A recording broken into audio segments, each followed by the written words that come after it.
Welcome to my YouTube channel all about Canada. In this channel, I will upload videos regarding the situations I faced when I was applying for PR. Let's say if you are applying for OINP, that is Ontario Immigrant Nominee Program, you are asked these two questions in their application and you have to reply in yes or no. These questions are: have you authorized the ECA body to share the result with Ircc, or have you authorized ECA body to share your result or your ECA report with OINP?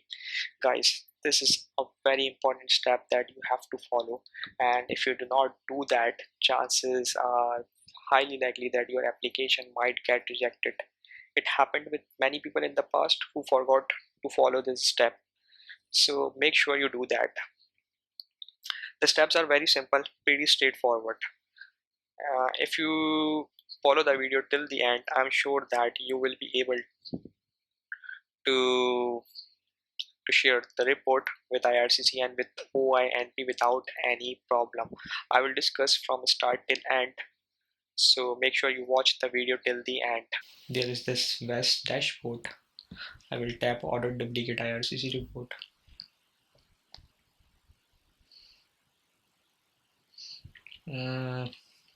See, on this page there are many options such as education, professional, employment, immigration and other.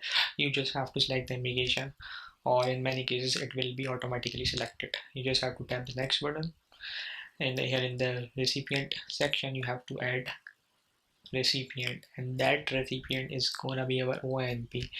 So I already shared the report with the OINP, that is why that is popping up in the search bar. But if you are following this step for the very first time, you have to type it manually. So just type this keyword or a set of words, Ontario Immigrant Nominee Program. Just copy this, tap the search button, and it will pop up. Just select this Ontario Immigrant Nominee Program. In the attention to text field, what I did, I pasted this, the very same keyword that I used to search the Ontario Immigrant Nominee Program earlier. Add this recipient. Now I have two recipients. One is Ontario Immigrant Nominee Program and the other one is Ircc. Guys, did you notice one thing, that Ircc was added implicitly? I didn't add this recipient. That's because when you sign up for the WES account, the WES authorities send a copy of your EC report to the Ircc. They do share it initially, but for the safe side, what I did was I shared my EC report with the Ircc again, and for that I had to pay the fee again. Conversely, if you remove Ircc, your fee will reduce, but as I said, I shared my report with both of them.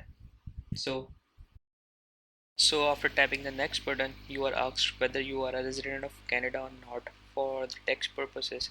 Since I'm not a resident of Canada, so I will select no. Next is a page where it shows the fee that you have to pay. In my case, it's showing $70. Let's say if you share your report with the OINP, not with the Ircc, the fee might be different and it will reduce in your case. But let's say I selected both of them, that is why I have to pay now $70. This, once you tap the submit button, the next page is gonna be a payment gateway where you can pay using your MasterCard or the payment gateways that are available there. That's it. So this is a payment form where you have to put your payment information as well as billing address. So once you are done with the payment, you will be given your WES reference number. That's it. Guys, in this video we covered how we can authorize WES to share our EC report with Ircc and OINP. What next? In the upcoming video we will see how we can submit OINP application without any errors. In that video I will try to cover other activities section that we have in the OINP application, along with work experience, education and all the remaining forms thoroughly. Thank you so much. If you like the video, please do like and subscribe and share it with others. Bye.